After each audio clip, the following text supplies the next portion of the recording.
First জানুয়ারিতে আমি কিছু কার্ড নিয়ে বসে পড়েছি। ভাবছো তোমরা কী করছি আমি এত কার্ড নিয়ে? হ্যাঁ, শুভর জন্য কিছু না কিছু আমি প্রতি বছরই কার্ড দিই।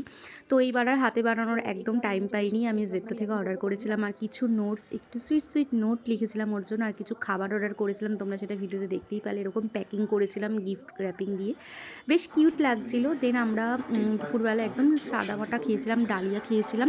বিকজ আমরা 2 তারিখে বেরিয়েছিলাম। এটা 2 তারিখের ব্লগ, অবশ্যই সেটা বলতে ভুলে গেছি তোমাদের সাথে। শেয়ার করছি 2 তারিখের ব্লগ। এটা হচ্ছে আমরা গিয়েছিলাম মানি স্কোয়ারে। প্রজাপতি ট্যুরটা আমরা অনেক দিন আগেই ভেবেছিলাম দেখব। তো ফার্স্ট জানুয়ারিতে ভেবেছিলাম বেরোবো, তো কিছুটা প্রবলেমের জন্য আমরা 2 তারিখে ঠিক করলাম 2 তারিখেই যাব।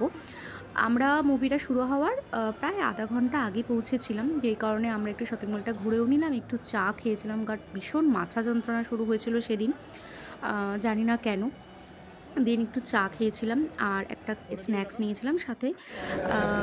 তখন বাজে প্রায় 6:30, মুভি তখনও শুরু হয়নি, কেন জানি না কিসের প্রবলেম। আমরা অনেকক্ষণ দাঁড়িয়েছিলাম, ওয়েট করছিলাম। দেন আমরা ঢুকে গেলাম টিকিট চেক ইন করে। হলটা বেশ ভালো, মানি স্কোয়ার হলে আমি ফার্স্ট টাইম গেলাম, এর আগে আমি যাইনি। বেশ কোজি, সিটগুলোও বেশ কমফোর্টেবল, ভালো লেগেছে বেশ হলটা।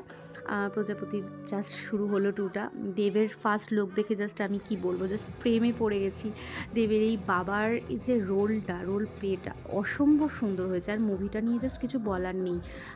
মিঠুনের চরিত্র, মিঠুনের অভিনয় দিয়ে কিছু বলারই জায়গা নেই, কোনো ভাষায় প্রকাশ করা যাবে না। মুভিটা যারা দেখোনি তারা একবার হলেও দেখো।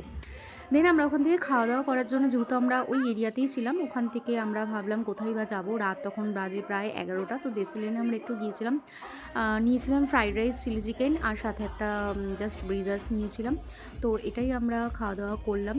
আমরা এর আগে মধ্যমগ্রামটায় গিয়েছিলাম, এই আউটলেটটায় আমরা ফার্স্ট টাইম গেলাম, বাট আমার মধ্যমগ্রামের আউটলেটটা বেশি ভালো লেগেছিলো। এটা আমার কোথাও গিয়ে একটা মনে হলো সেরকম একটা ভালো লাগেনি। যাই হোক, আমরা তো খাওয়া দাওয়া করতে গেছি, খাওয়া দাওয়া করে আমরা ভেবেছিলাম রুফটপে বসবো, বাট সেদিন এতটাই ঠান্ডা ছিল তো আমরা নিচেই বসেছিলাম। আবার একটা নিউ ব্লগে তোমাদের সাথে চলে আসবো নিয়ে। আজকের জন্য টাটা।